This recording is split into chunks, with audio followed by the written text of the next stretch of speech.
Halo orang-orang baik, terima kasih sudah klik video ini dan selamat datang kembali di channel The Purbas. Apa kabar kalian hari ini? Saya harap semoga kalian sekeluarga senantiasa dalam kondisi sehat walafiat ya. Semoga rizki kalian berlimpah, dan semoga segala urusan kalian berjalan lancar.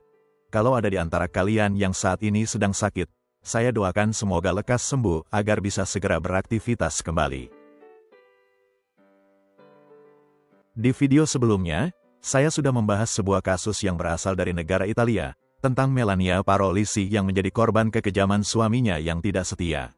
Untuk video hari ini, kita akan berkunjung ke negara Australia dan membahas kisah nyata Maria Korp, sebuah kasus yang pernah menjadi kasus paling kontroversial di negara Australia pada awal era milenium.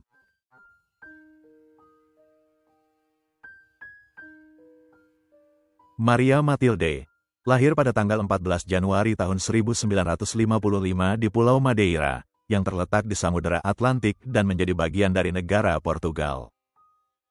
Orang tuanya memiliki 12 anak, meskipun sayangnya, dua saudara Maria meninggal dunia karena sakit saat masih kecil, di mana kondisi topografi desa mereka membuat perjalanan ke rumah sakit menjadi sangat sulit. Setidaknya butuh waktu sekitar 2 hingga 3 jam mengendarai mobil untuk mencapai rumah sakit terdekat. Dan keluarga Matilde sama sekali tidak mempunyai mobil. Keluarga Matilde hidup dalam kondisi yang serba pas-pasan. Rumah tempat tinggal mereka, yang walaupun terbilang cukup besar, kondisinya sungguh jauh dari kata layak. Untuk kebutuhan sehari-hari, keluarga Matilde hanya mengandalkan air hujan, tidak ada sumur atau air ledeng, dan toilet mereka terletak jauh di belakang rumah. Maria dan 9 saudaranya sejak kecil sudah terbiasa bekerja di ladang pertanian membantu kedua orang tua mereka. Dan seperti umumnya penduduk lain di pulau tersebut, keluarga Matilde adalah penganut ajaran Katolik yang taat. Maria adalah anak yang lembut dan pendiam. Dengan semua keterbatasan yang mereka miliki, Maria tidak terlalu memikirkan masalah pendidikan dan berprinsip asalkan sudah bisa baca tulis sudah cukup. Karena Maria beranggapan bahwa suatu hari nanti, dia akan menikah dan memiliki anak, sama seperti wanita-wanita lain di desanya. Bahkan di usia remaja, Maria sudah tahu siapa pemuda yang ingin dia nikahi, yaitu Fernando tetangga sebelah rumahnya yang kebetulan juga menaruh hati kepada Maria. Dua sejoli ini memadu kasih dan mulai merencanakan masa depan mereka. Namun sayang, walaupun orang tua Maria merestui hubungan mereka, ternyata orang tua Fernando tidak mau menerima Maria menjadi menantu mereka. Alhasil, Maria masih harus menunggu hingga orang tua kekasihnya mau merestui hubungan mereka. Namun tragisnya, pada tahun 73, Fernando bergabung ke Angkatan Bersenjata Portugal dan dikirim ke benua Afrika untuk menumpas gerakan kemerdekaan negara-negara yang menjadi koloni Portugal. Sejak saat itu, Fernando cinta pertama Maria tidak pernah kembali lagi ke Pulau Madeira. Beberapa bulan kemudian, Maria mendapat kabar bahwa Fernando telah gugur di medan pertempuran. Maria yang sedih dan patah hati, bersumpah bahwa dia tidak akan pernah jatuh cinta lagi, tapi orang tuanya ternyata sudah menentukan calon suami untuk Maria. Pada tahun 74, Maria dinikahkan dengan Manuel, seorang pria yang lebih tua 8 tahun dari Maria.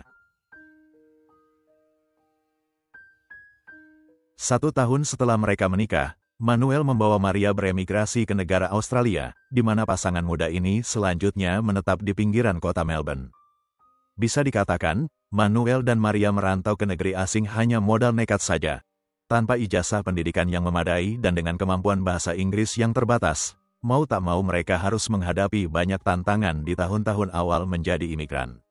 Maria dan Manuel sudah cukup beruntung bisa mendapatkan pekerjaan sebagai buruh di pabrik ban, di mana pada tahun-tahun berikutnya, Maria dengan cepat bisa beradaptasi dan meningkatkan kemampuan bahasa Inggrisnya, sementara sang suami merasa tidak betah tinggal di Australia dan mengajak Maria untuk pulang lagi ke Portugal. Maria menolak ide tersebut dengan alasan bahwa hidup mereka tidak akan lebih baik kalau kembali ke pulau kecil itu. Mau tidak mau, Manuel pun menurut, walau hatinya masih tidak kerasan di Australia. Pada tahun 78, Maria melahirkan seorang putri yang kemudian mereka beri nama Laura. Seiring berjalannya waktu, situasi finansial mereka semakin membaik. Bahkan pada tahun 85, pasangan suami istri ini sudah mengumpulkan uang yang cukup untuk membeli sebuah rumah sederhana. Harusnya hidup Maria dan Manuel sudah stabil dan bahagia, di mana awalnya mereka hanyalah imigran dari pulau yang terpencil, kini sudah memiliki sepetak bangunan di Australia yang bisa mereka sebut sebagai rumah. Namun tiba-tiba, pada tahun 87, Manuel yang belum genap berusia 40 tahun, mendadak meninggal dunia akibat serangan jantung. Kepergian Manuel menjadi pukulan berat bagi Maria yang sekarang menjadi janda tanpa sanak famili di Australia. Kini dengan perannya sebagai orang tua tunggal, Maria harus bekerja 2 kali lebih keras dari sebelumnya, demi untuk memenuhi kebutuhan hidup Laura putrinya yang saat itu baru berusia 9 tahun. Menjadi janda di usia 32 tahun membuat Maria sempat berpikir bahwa dia akan menghabiskan sisa umurnya melajang dan hanya ingin fokus merawat Laura saja. Namun siapa yang akan menyangka kalau 2 tahun kemudian, Maria mulai akrab dengan rekan kerjanya di pabrik yang bernama Joseph Corp. Joseph yang berusia 3 tahun lebih muda, adalah pria tampan menawan dengan selera humor yang tinggi. Perhatian dan sikap simpatik Joseph membuat Maria mulai percaya lagi dengan cinta. Namun masalahnya di sini, Joseph bukan bujang atau duda, melainkan pria yang sudah beristri dan memiliki 2 orang anak.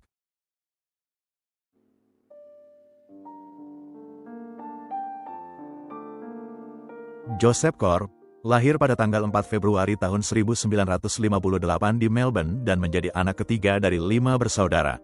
Walaupun tidak kaya, keluarga Corp termasuk berkecukupan. Joseph bersama saudara-saudaranya bisa menempuh pendidikan hingga lulus SMA.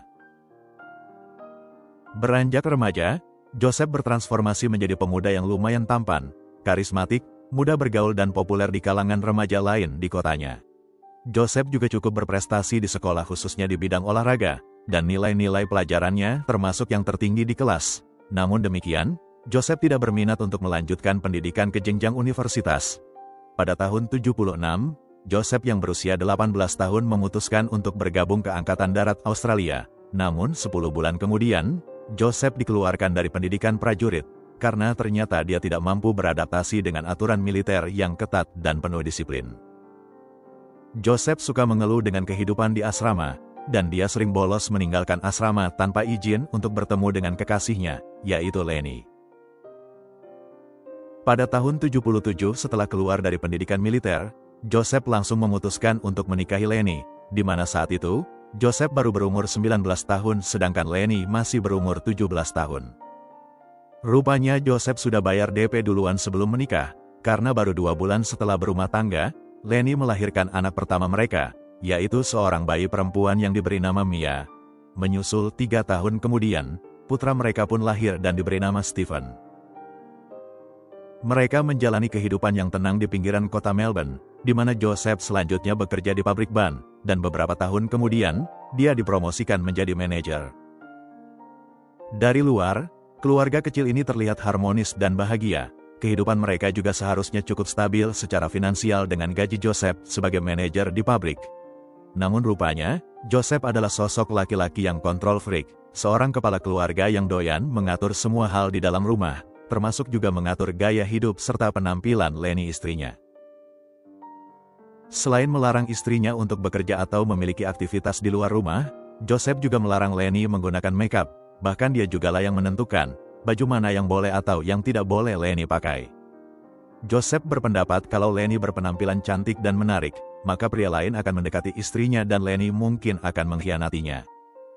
Setiap hari Leni mengantar jemput Joseph pulang pergi ke pabrik, dan semua adegan itu dipandang sebagai aksi mesra di kalangan teman serta keluarga.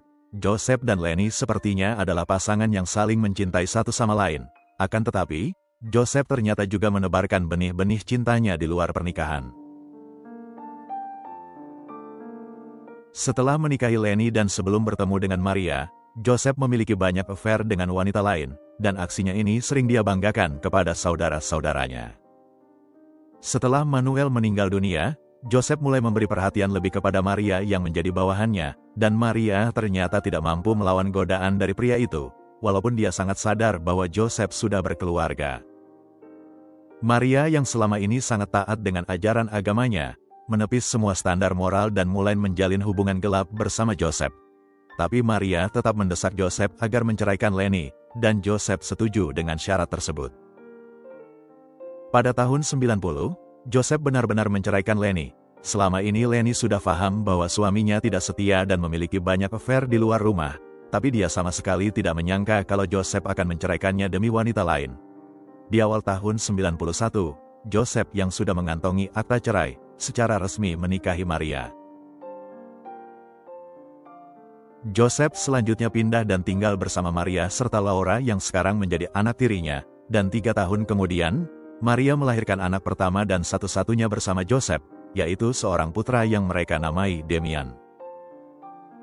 Maria sering bercerita kepada teman-temannya, bahwa dia sangat bahagia bersama Joseph, cintanya kepada pria itu juga sangat besar, kurang lebih sama seperti perasaannya dulu kepada Fernando, cinta pertamanya. Maria juga sering membawa Joseph mudik ke kampung halamannya di Pulau Madeira, Portugal, dan dalam kunjungan-kunjungan itu, Joseph sangat royal dan sering membantu keluarga Maria secara finansial. Joseph bersikeras untuk merenovasi rumah orang tua Maria dan membeli furnitur-furnitur baru. Orang tua Maria berterima kasih atas kebaikan si menantu yang murah hati, tapi beberapa saudara Maria malah menganggap sikap dan semua kebaikan Joseph, tak lebih karena pria itu hanya ingin pamer dan menunjukkan bahwa dia jauh lebih kaya dibanding saudara-saudara Maria, tapi mungkin mereka hanya cemburu saja, karena Joseph selanjutnya mulai menjadi menantu kesayangan orang tua Maria.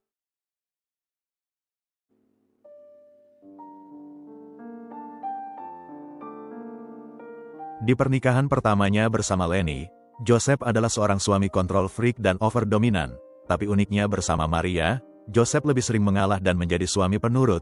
Mungkin hal ini disebabkan karena Maria lebih tua 3 tahun dan lebih dewasa, atau mungkin karena kepribadian Maria yang lebih tegas hasil dari tumbuh kembang yang keras di Pulau Madeira. Kalau kalian ingat di awal-awal kedatangannya di Australia, Manuel suami pertama Maria sempat ingin menyerah dan mengajak istrinya pulang lagi ke Madeira. Tapi Maria dengan tegas menolak ide tersebut demi mengejar prospek kehidupan yang lebih baik di Australia. Meski sikapnya lebih kalem dan sangat mencintai Maria, Joseph masih suka tebar pesona ke wanita-wanita lain, namun tujuannya bukan untuk selingkuh, melainkan dia merasa senang saja kalau pesonanya membuat banyak wanita memuja dan menginginkannya. Menurut beberapa orang terdekat Maria, wanita itu ternyata sama sekali tidak terganggu dengan sifat narsis suaminya yang haus perhatian dan pujian, karena menurut Maria, pada akhirnya dialah yang mendapatkan Joseph dan pria itu sangat mencintainya. Maria juga mulai membawa Joseph ke gereja supaya citra mereka sebagai keluarga baik-baik semakin terlihat. Di waktu yang sama, Maria juga menerapkan gaya hidup frugal demi memenuhi ambisinya untuk bisa membangun sebuah rumah yang besar. Tujuannya, ya untuk memperkuat citra mereka sebagai keluarga yang terpandang dan kaya.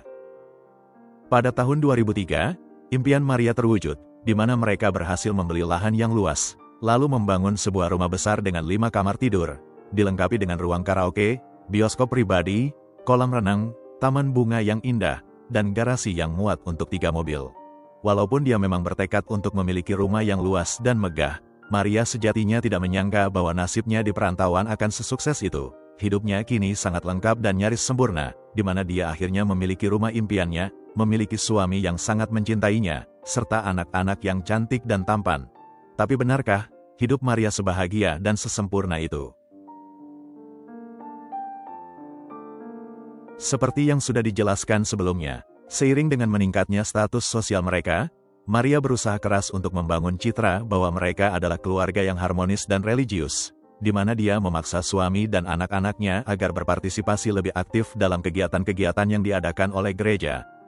Namun ironisnya di waktu yang sama, Maria juga mulai tertarik dengan hal-hal yang berbau klinik. Maria bahkan memiliki guru spiritual yang katanya memiliki kekuatan supranatural, yaitu mampu meramal masa depan. Sikap Maria yang sering memaksa Joseph untuk menjadi jemaat yang lebih taat, membuat pria itu merasa gerah dan tidak nyaman. Belum lagi ditambah dengan tingkah Maria yang sering tidak masuk akal terkait hal-hal klinik, hingga membuat hubungan suami istri ini sering memanas. Sebagai contoh, Maria tiba-tiba mengganti cat rumah mereka, hanya karena saran dari guru spiritualnya, yang berkata kalau warna cat rumah mereka yang sekarang akan membawa sial. Di lain hari, Maria ingin menjual salah satu mobil mereka dan menggantinya dengan mobil dengan merek atau jenis lain, lagi-lagi karena guru spiritualnya berkata kalau mobil Maria yang sekarang tidak membawa keberuntungan. Joseph benar-benar stres menghadapi tingkah istrinya yang serba klinik, namun di lain pihak, Maria juga memiliki ketidaknyamanan tersendiri terkait tingkah suaminya. Di tahun 2000-an, Joseph baru menginjak usia 40-an, yaitu di fase seorang pria yang sedang gagah-gagahnya dan merasa sangat ganteng.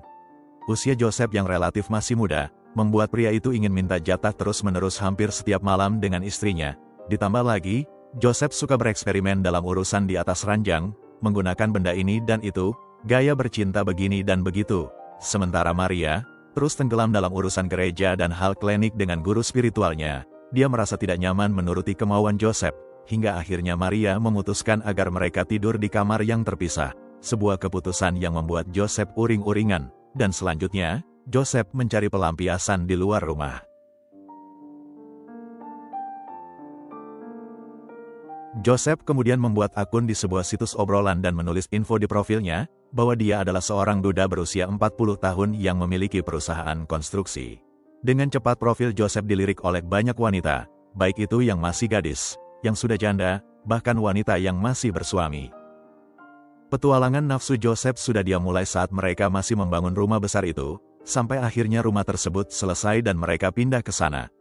Awalnya, Maria berpikir bahwa Joseph sedang sibuk saja dengan proyek rumah mereka sehingga suaminya itu sering pulang larut malam. Namun setelah rumah sudah benar-benar selesai dan mereka menetap di sana, Joseph masih suka terlambat pulang dengan alasan lembur di kantor. Joseph dan Maria masih bekerja di perusahaan yang sama, tapi kantor mereka berada di lokasi yang berbeda, di mana setiap hari Maria berangkat kerja ke pabrik, sedangkan Joseph ke kantor yang mengurusi masalah administratif. Namun demikian, Maria tahu kalau perusahaan mereka jarang memberlakukan jam kerja ekstra, khususnya bagi karyawan senior yang jabatannya sudah lumayan tinggi seperti suaminya. Maria juga sering bertanya kepada teman-temannya yang sekantor dengan Joseph, dan mereka memberi penjelasan yang bertolak belakang dengan alasan lembur Joseph. Berdasarkan investigasi ala-ala yang dia kumpulkan, Maria mengkonfrontasi Joseph dan menuduh suaminya itu telah mengkhianatinya di luar rumah. Namun Joseph bersikeras membantah tuduhan tersebut dan mengaku bahwa dia memang benar-benar lembur di kantor.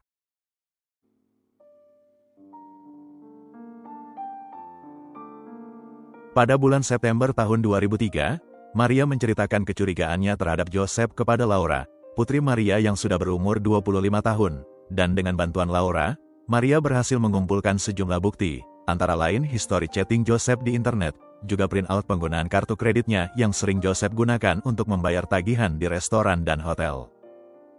Karena Maria sudah tidak pernah lagi makan malam di restoran apalagi menginap di hotel bersama suaminya, artinya, Joseph makan malam dan check-in di hotel bersama wanita lain.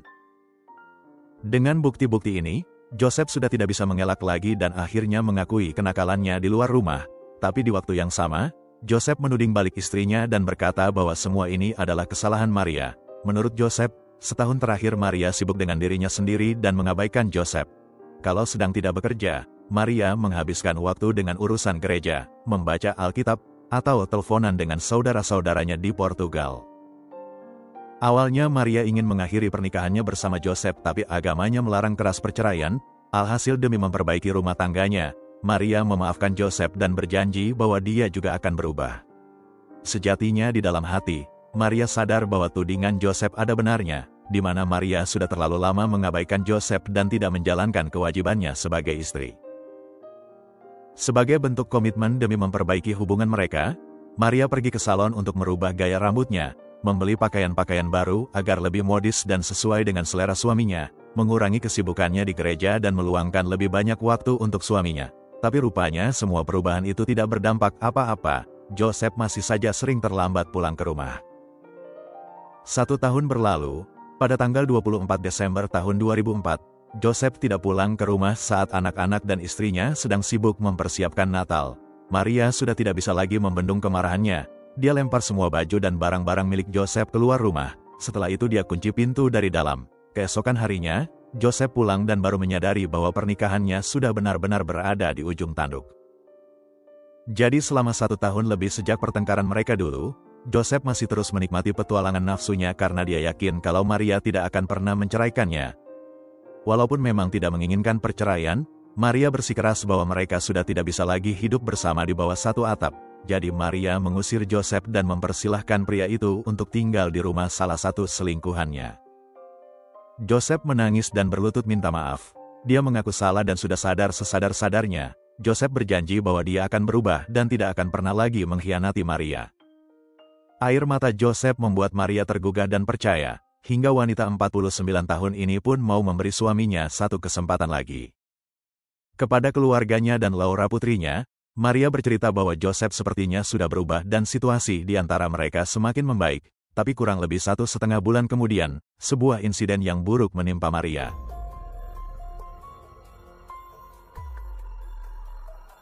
Pada hari Rabu di tanggal 9 Februari tahun 2005, Maria dan suaminya bangun tidur di pagi itu untuk beraktivitas seperti biasa. Pada jam 6:30, Maria berangkat kerja duluan ke pabrik sekalian mengantar Demian ke sekolah, disusul Joseph yang biasanya berangkat kerja pada jam 7 dengan mengendarai mobilnya sendiri. Laura putri Maria yang saat itu sudah berusia 27 tahun, juga sudah bekerja tapi pagi itu dia masih tidur dan baru akan meninggalkan rumah menjelang siang. Lewat tengah hari, pihak sekolah menghubungi Joseph dan memberitahu bahwa Maria belum menjemput Demian. Mereka menelpon Joseph karena nomor HP Maria juga tidak bisa dihubungi. Joseph mencoba menelpon HP istrinya yang rupanya memang tidak aktif. Tanpa berpikir lebih jauh, pria ini segera menjemput Demian ke sekolah, berpikir bahwa telah terjadi miskomunikasi antara dia dan istrinya. Mungkin Maria tadi pagi meminta Joseph untuk menjemput Demian tapi Joseph tidak mendengar. Setiba di rumah bersama Demian, Joseph mencoba menelpon nomor HP istrinya lagi, dan ternyata masih tidak aktif. Joseph lalu menghubungi salah satu temannya yang menjadi rekan kerja istrinya di pabrik, tapi si teman ini malah berkata bahwa Maria tidak masuk kerja pada hari itu. Di momen ini Joseph mulai khawatir dan menelpon satu persatu teman istrinya, namun tak satupun orang yang melihat keberadaan Maria di hari itu. Merasa tidak tahu harus kemana lagi mencari istrinya, Joseph pun pergi ke kantor polisi dan membuat laporan orang hilang. Keesokan harinya di tanggal 10 Februari, berita hilangnya Maria Korp muncul di televisi, dan proses pencarian pun dimulai.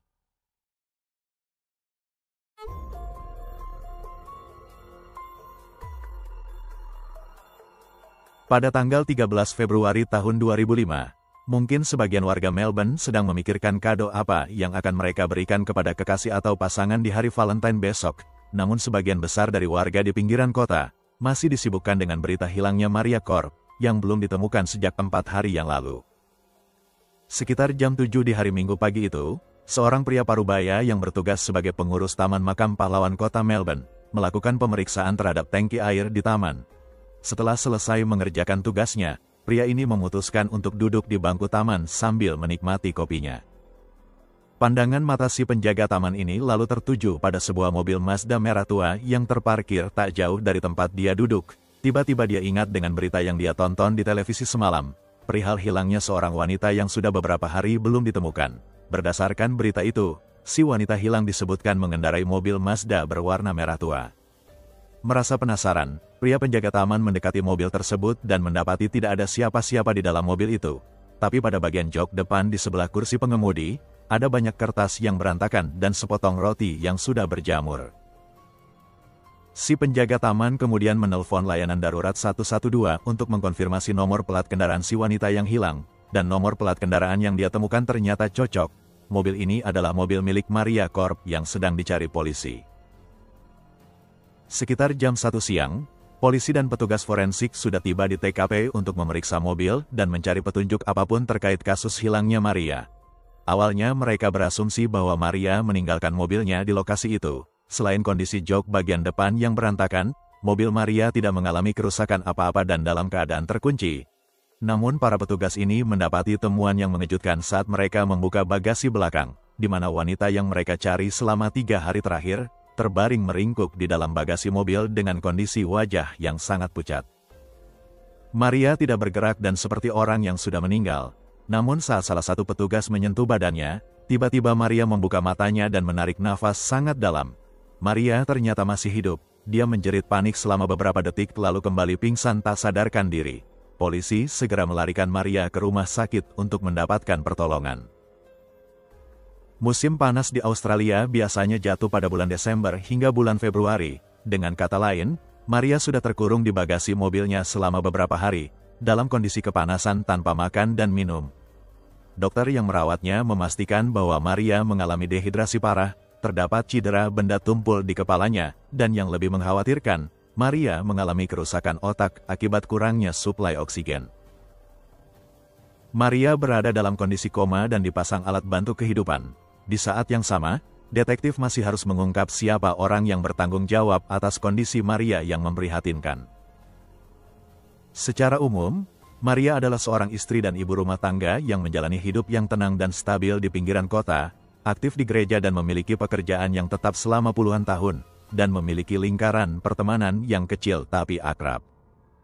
Tak seorang pun yang menyimpan kesan negatif terhadap Maria, dan dia tidak pernah terlibat konflik atau memiliki musuh. Namun demikian, investigasi polisi akan segera mengungkap tabir rahasia di dalam hidup Maria, yang tak diketahui banyak orang kecuali hanya orang-orang terdekat dalam hidup Maria saja.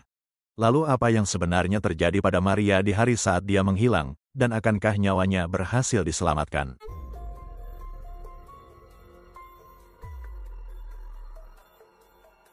Maria Korp berhasil ditemukan terkurung di dalam bagasi mobilnya sendiri setelah 4 hari menghilang, namun kondisinya benar-benar sangat memprihatinkan, di mana pada bagian kepalanya terdapat cedera benda tumpul, dan di bagian lehernya ada bekas cekikan, yang diduga menjadi penyebab terputusnya suplai oksigen hingga membuat Maria tak sadarkan diri. Si pelaku penyerang lalu memasukkan tubuh Maria ke dalam bagasi mobilnya sendiri, menempatkannya di taman dan berpikir bahwa Maria sudah meninggal.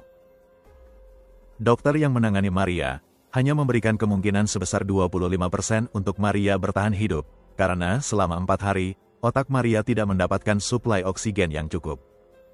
Fakta bahwa dia masih hidup saja sudah menjadi sebuah keajaiban, tapi dokter merasa pesimis kalau otak Maria bisa kembali berfungsi secara normal. Sekarang kita beralih ke investigasi polisi, yang dengan cepat sudah menentukan Joseph sebagai tersangka, karena beberapa hari sebelum dia menghilang, Maria telah menyerahkan sebuah tas kepada temannya.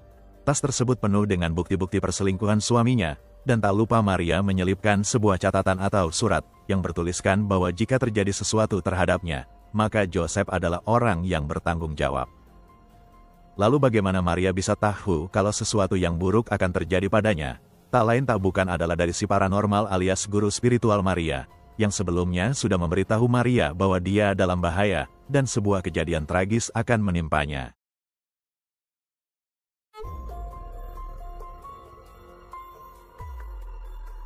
Dalam proses investigasi sebelum Maria ditemukan, detektif sudah menerima informasi penting dari beberapa orang.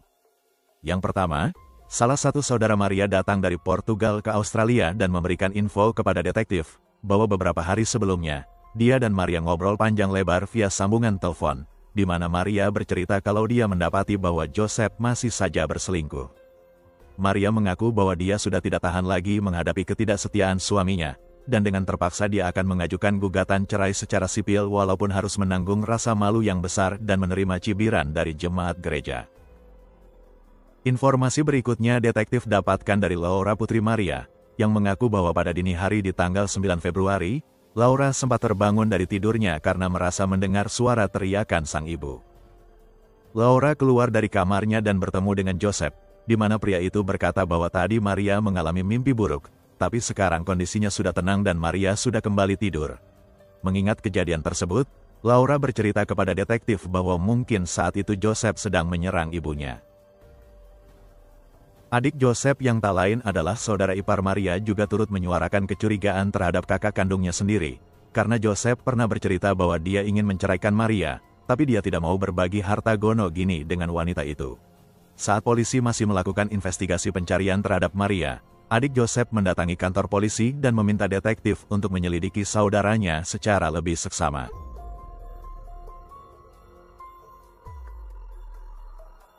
Joseph memiliki alibi yang kuat terkait keberadaannya pada pagi hari di saat Maria menghilang. Menurut pria 47 tahun itu, istrinya keluar rumah lebih awal pada jam 6.30. Maria mengantar Demian ke sekolah dan lanjut ke pabrik. Joseph sendiri berangkat kerja pada jam 7. Sedangkan Laura saat itu masih tidur. Joseph berada di kantor sampai siang, lalu dia menjemput Demian di sekolah. Setelah itu Joseph berada di rumah sambil menelpon ke sana-sini mencoba mencari keberadaan Maria. Kalau keterangan Laura benar terkait pengakuannya yang mendengar teriakan sang ibu pada dini hari di tanggal 9 Februari tahun 2005, maka kemungkinan besar Maria sudah tidak sadarkan diri sebelum matahari terbit. Jadi keterangan Joseph bahwa Maria pagi itu meninggalkan rumah bersama Demian kemungkinan adalah sebuah kebohongan, dan satu-satunya saksi yang bisa memverifikasi kebenaran cerita Joseph tentunya adalah Demian. Namun saat polisi bertanya kepada Demian, siapa orang yang mengantarnya ke sekolah pada hari itu, Demian memberikan keterangan bahwa memang sang ibu yang mengantarnya ke sekolah. Mempertimbangkan usia Demian yang baru 10 tahun, detektif polisi pun percaya dengan keterangan anak laki-laki itu. Ketika Maria sudah berhasil ditemukan dalam kondisi kritis dan menjalani perawatan intensif di rumah sakit, Laura tahu-tahu membawa adiknya ke kantor polisi di mana Demian membuat pengakuan yang berbeda dari sebelumnya. Menurut Demian, ayahnya yang mengantarnya ke sekolah pada hari itu. Ayahnya pula yang mengajarkan agar dia berbohong dan bercerita bahwa ibunya yang mengantar Demian ke sekolah pada hari itu. Kini, setelah mendapatkan banyak keterangan yang memberatkan Joseph, polisi menangkap pria itu dan menetapkannya sebagai tersangka dalam kasus penyerangan dan percobaan pembunuhan terhadap Maria. Di ruang interogasi, Joseph membantah keterlibatannya dalam kasus yang menyebabkan Maria sampai berada di kondisi koma.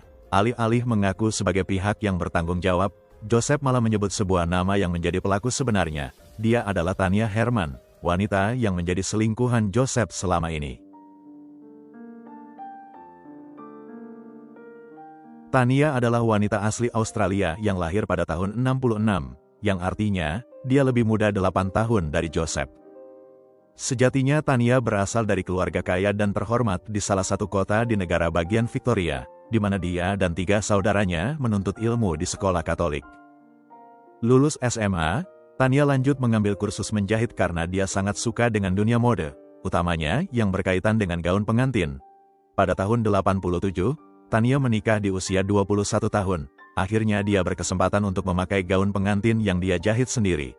Namun sayangnya, suami Tania ternyata adalah sosok pria yang kasar dan suka main tangan.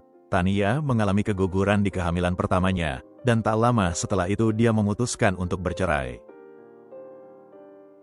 Janda muda ini lalu berpacaran dengan seorang pria hingga menghasilkan anak perempuan. Tapi lagi-lagi, dia harus kecewa dan merasa sakit hati, karena pasangannya ini ternyata selingkuh dan memilih untuk menikahi selingkuhannya itu. Hubungannya dengan keluarga juga tidak baik, karena orang tua Tania tidak merestui pernikahannya yang pertama. Ditambah lagi, Tania selanjutnya melahirkan anak di luar pernikahan. Merasa kecewa dengan 2 cinta yang berakhir kandas, Tania memutuskan untuk pindah ke kota Melbourne dan menjalani 2 pekerjaan sekaligus demi bisa menghidupi putrinya. Tania memulai aktivitas kerjanya dari jam 5 pagi di mana dia bekerja di sebuah toko hingga sore, yang kemudian dilanjut lagi dengan pekerjaan sebagai pelayan di klub malam. Pada tahun 92, Tania yang berusia 26 tahun bertemu dengan Paul Herman, pria yang kemudian menjadi suami keduanya. Bersama Paul, Tania melahirkan putri bungsunya. Akan tetapi, rumah tangganya bersama Paul berakhir 10 tahun kemudian. Tania yang sudah berusia 36 tahun pada tahun 2002, menjadi janda dengan 2 anak perempuan.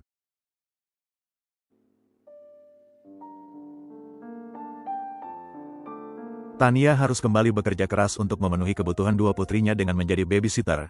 Setahun kemudian tepatnya pada bulan Februari tahun 2003, Tania berkenalan dengan Joseph di situs obrolan online.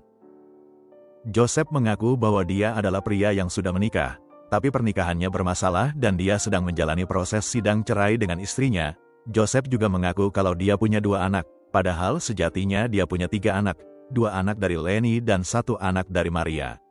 Pertemuan atau kopi darat pertama mereka terjadi pada akhir bulan Februari tahun 2003, di mana secara instan, terjadilah percikan-percikan asmara di antara keduanya. Tania terpikat dengan pesona Joseph yang menawan, sedangkan Joseph tertarik dengan Tania, karena wanita itu lebih segar dan jauh lebih muda daripada Maria istrinya. Joseph tidak mampu menyembunyikan rasa sukanya kepada Tania. Pria itu pun berkata, Joseph nak Tania boleh. Sejak saat itu, Joseph senantiasa meluangkan waktu untuk Tania hampir setiap hari sepulang kerja. Dan tentunya, Tania kini tidak harus bekerja lagi karena babang Joseph sudah memberinya uang belanja bulanan dan membiayai segala kebutuhan putri bungsu Tania. Sementara putri sulungnya yang sudah beranjak remaja, tidak mau menerima hubungan sang ibu bersama Joseph dan memutuskan untuk ikut dengan ayah biologisnya. Pada akhir tahun 2004, Joseph menyewakan sebuah rumah untuk Tania yang lokasinya tak jauh dari rumah Joseph bersama Maria. Dan lebih parahnya lagi, Joseph mendaftarkan putri Tania ke sekolah yang sama dengan Demian putra bungsunya. Semua kebaikan dan kemurahan hati Joseph membuat Tania bahagia dan yakin kalau pria itu serius dengan hubungan mereka. Namun pada satu titik, Tania mulai bertanya-tanya, mengapa Joseph tidak pernah mau menginap di rumahnya. hubungan mereka sudah terjalin selama hampir 2 tahun, seharusnya Joseph sudah resmi bercerai dengan istrinya dan sudah bisa pindah secara permanen ke rumah Tania. Semua pertanyaan yang mengganggu hati Tania akhirnya terjawab pada malam Natal di akhir tahun 2004, di mana saat itu Tania menagih janji Joseph tentang kelanjutan hubungan mereka. Kapan persisnya mereka akan menikah dan hidup bersama. Di momen ini, Joseph akhirnya berkata jujur tentang status pernikahannya, bahwa dia masih memiliki anak istri, dan belum mengajukan gugatan cerai sama sekali. Joseph menjelaskan bahwa dia dan istrinya menikah di gereja dan akan sulit bagi mereka untuk bercerai. Kalaupun dia dan Maria bercerai di catatan sipil, Joseph tetap belum bisa menikahi Tania, kecuali kalau Maria meninggal, barulah Joseph bisa menikahi Tania. Tania sangat marah mendapati kenyataan yang diungkap oleh Joseph, dan untuk meredakan kemarahan kekasihnya, pada malam itu, Joseph menginap di rumah Tania, yang berujung pada kemarahan Maria di keesokan harinya, di mana saat dia pulang ke rumah, semua pakaian dan barang-barang Joseph sudah berhamburan di luar pintu rumah. Joseph berlutut memohon maaf kepada istrinya, berjanji bahwa dia akan berubah dan akan mengakhiri semua kenakalannya. Air mata Joseph ternyata mampu melemahkan hati Maria yang kemudian memutuskan untuk memberi suaminya satu kesempatan lagi. Tapi rupanya air mata Joseph palsu. Karena di belakang istrinya, Joseph masih menemui selingkuhannya. Bahkan Joseph mengenalkan Tania kepada keluarganya dan mengumumkan bahwa tak lama lagi mereka akan menikah setelah Joseph menceraikan Maria.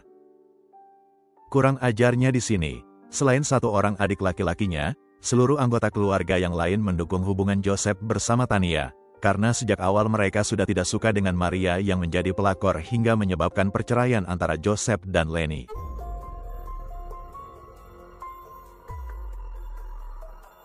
Sekarang kita kembali lagi ke investigasi polisi. Setelah mendapatkan keterangan dari Tania dan beberapa pihak lain, detektif melakukan penggeledahan terhadap rumah Tania, di mana mereka kemudian menemukan sepasang sepatu kets milik Tania yang terdapat noda darah.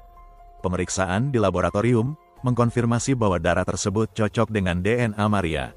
Ditemukan juga seutas tali tas, dan diduga barang inilah yang digunakan untuk menjerat leher Maria.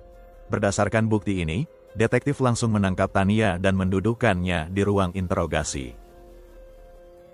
Detektif membuat asumsi awal bahwa Joseph dan Tania secara bersama-sama telah melakukan penyerangan, atau lebih tepatnya melakukan percobaan pembunuhan terhadap Maria, dan kini detektif hanya tinggal mencari bukti lebih lanjut untuk menentukan peran mereka masing-masing. Tanya jawab di sekolah Putri Tania mengungkap hasil bahwa pada tanggal 9 Februari tahun 2005 saat Maria menghilang, Putri Tania terlambat datang ke sekolah. Tania membenarkan hal tersebut dengan alasan bahwa pada pagi itu, dia melihat putrinya tidur sangat pulas. Tania merasa kasihan dan membiarkan putrinya tidur lebih lama sehingga mereka pun terlambat sampai ke sekolah. Sebuah alasan yang sangat lemah, namun demikian, Tania terus membantah keterlibatannya dalam kasus penyerangan terhadap Maria.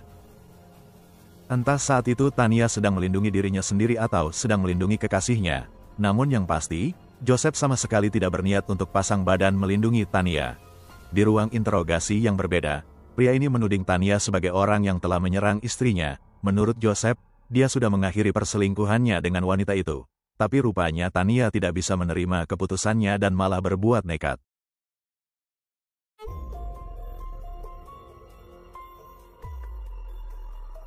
Detektif masih belum bisa menuntaskan kasus ini karena mereka belum menemukan bukti langsung yang bisa menjelaskan peran kedua tersangka dalam kejahatan ini. Joseph dan Tania menyangkal keras tuduhan terhadap mereka. Alhasil detektif pun melakukan pendekatan yang berbeda, di mana mereka meminta kakak laki-laki Tania untuk bicara dan membujuk wanita itu agar membuat pengakuan. Sebagai imbalan, nantinya Tania akan dijatuhi vonis hukuman ringan, dan dia masih punya kesempatan untuk berkumpul dengan putrinya. Strategi ini ternyata berhasil. Tania menjelaskan bahwa ide untuk membunuh Maria berasal dari Joseph, supaya mereka bisa menikah setelah kematian Maria. Tapi menurut Joseph, dia tidak bisa turun tangan langsung karena nanti polisi pasti akan mencurigainya. Jadi Tania pun setuju untuk membantu aksi kekasihnya itu. Pada pagi hari di tanggal 9 Februari tahun 2005, Tania datang ke rumah Joseph menggunakan taksi. Setelah itu dia masuk melalui garasi dan membantu Joseph memasukkan tubuh Maria ke dalam bagasi mobil. Tania lalu mengendarai mobil Maria dan meninggalkannya di Taman Makam Pahlawan. Kemudian dia pulang ke rumah dan mengantar putrinya ke sekolah. sementara Joseph sudah lebih dulu mengantar Damian ke sekolah dan pergi ke kantor untuk menciptakan alibi. Tania Herman mengklaim bahwa hanya itu saja perannya di dalam kasus ini. Dia menambahkan bahwa saat tiba di rumah Joseph, Maria sudah dalam kondisi tak sadarkan diri. Perihal noda darah di sepatunya, Tania menjelaskan bahwa mungkin darah itu menetes saat dia membantu Joseph memasukkan tubuh Maria ke bagasi mobil. Dan terkait tali tas yang ditemukan di dalam garasi mobilnya, Tania menduga bahwa Joseph sengaja meletakkan benda itu di sana untuk menjebaknya. Pada tanggal 16 Februari tahun 2005, Tania ditetapkan sebagai kaki tangan dalam kasus penyerangan terhadap Maria Korp. Karena dia telah membuat pengakuan bersalah, Tania tidak menjalani proses persidangan yang panjang dan langsung divonis dengan hukuman penjara selama 12 tahun. Sementara itu, Joseph Korp masih menyangkal tuduhan berdasarkan kesaksian Tania, tapi sebelum kasus ini masuk ke proses persidangan, pada tanggal 9 Juni tahun 2005, Joseph menerima pembebasan dengan jaminan. Sementara itu di rumah sakit, setelah menjalani perawatan intensif selama 5 bulan lebih, kondisi Maria masih belum menunjukkan peningkatan. Dokter menyimpulkan bahwa alat bantu kehidupan yang mereka pasang ke tubuh Maria sepertinya sia-sia saja. Jadi pada tanggal 26 Juli tahun 2005, pengadilan memutuskan untuk mencabut alat bantu kehidupan tersebut. Maria selanjutnya menjalani perawatan biasa dan diperkirakan dia akan meninggal dalam waktu 7 hingga 14 hari kemudian. Keputusan untuk menghentikan perawatan Maria Korp mengundang kontroversi di kalangan masyarakat. Keluarga Maria sangat menentang keputusan tersebut, tapi tak sedikit pula yang mendukung tindakan itu, karena pada prinsipnya, otak Maria sudah mati selama 5 bulan terakhir. Penggunaan alat bantu kehidupan dianggap kejam dan menyakiti tubuh Maria. Pada tanggal 5 Agustus tahun 2005, Maria Korp menghembuskan nafas terakhirnya dan seminggu kemudian dia dimakamkan. Di hari pemakaman Maria yang digelar pada tanggal 12 Agustus tahun 2005, Joseph tidak terlihat hadir untuk memberi penghormatan terakhir. Alih-alih, dia malah menelpon Leni, mantan istrinya, dan berkata bahwa dia akan mengakhiri hidupnya. Leni segera menelpon layanan darurat 112, namun saat petugas tiba di rumahnya, Joseph sudah tewas di garasi mobil, dengan seutas tali yang saya yakin kalian mengerti situasinya. Di samping sebuah bangku yang dia gunakan untuk bundir, Joseph meninggalkan catatan bahwa dia sangat mencintai istrinya, dan bahwa dia tidak membunuh Maria. Dengan kematian Joseph dan Tania yang sudah mendekam di penjara, kasus ini pun secara resmi ditutup. Pada tahun 2013, Tania Herman yang masih menjalani masa hukuman di penjara, mengajukan permohonan untuk menikahi kekasihnya, yaitu sesama narapidana yang adalah seorang lesbian. Permohonannya saat itu ditolak oleh pengadilan, namun setahun kemudian Tania mendapatkan pembebasan bersyarat setelah menjalani masa hukuman selama 9 tahun. Dia dan tunangannya yang telah lebih dulu dibebaskan, akhirnya menggelar pesta pernikahan. Kasus pembunuhan Maria Korp mengejutkan warga Australia dan membuat banyak hati terluka. Cinta Maria dikhianati oleh cinta suaminya dengan wanita lain. Walaupun Tania Herman sudah menjalani hukuman dan Joseph Korp sudah membayar kesalahan dengan nyawanya, pihak-pihak yang menjadi korban sebenarnya adalah anak-anak Maria, yaitu Laura dan Damian. Masih cukup beruntung Laura sudah dewasa dan sudah hidup mandiri. Jadi dia bisa menggantikan peran ibunya untuk merawat sang adik yang baru berumur 10 tahun saat ibu mereka meninggal. Itulah tadi kisah nyata kasus kriminal kita untuk hari ini. Lalu bagaimana pendapat kalian mengenai kasus ini? Apakah Joseph memang bersalah? Apakah Tania sudah pantas hanya dihukum selama 9 tahun penjara? Dan apakah kalian setuju dengan keputusan pengadilan yang mencabut alat bantu kehidupan Maria?